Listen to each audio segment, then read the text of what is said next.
পাবনায় পানের বাম্পার ফলন হলেও দাম না পাওয়ায় বিপাকে পড়েছেন চাষিরা। জানান উৎপাদন খরচ তুলতেই হিমশিম খেতে হচ্ছে। ক্ষতি পোষাতে সব ধরনের সহযোগিতার আশ্বাস কৃষি সম্প্রসারণ অধিদপ্তরের।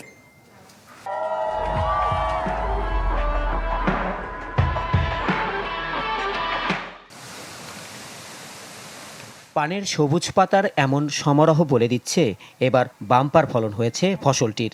বরজগুলি পান পাতায় পূর্ণ থাকলেও হাসি নেই পাবনার চাষিদের মুখে।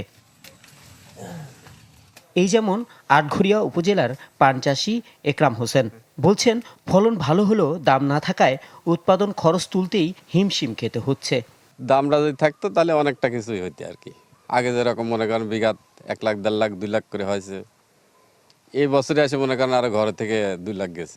একই দশা জেলার অন্য পান চাষিদেরও। জানান বেশি উৎপাদনই কাল হয়েছে তাদের।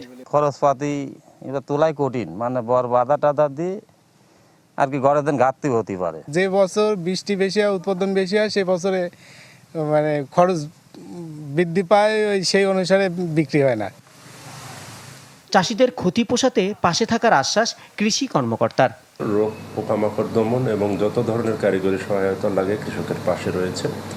দামের বিষয়টা নির্ভর করে ডিমান্ড এবং সাপ্লাইয়ের উপর। এবছর পান উৎপাদন ভালো হয়েছে, তবে কৃষক পর্যায়ে মিশ্র প্রতিক্রিয়া রয়েছে দামের বিষয়ে।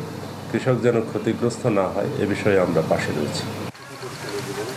চলতি বছর জেলায় পান আবাদ হয়েছে 33 হেক্টর জমিতে, উৎপাদন প্রায় 353 টন। Desk report, channel 24।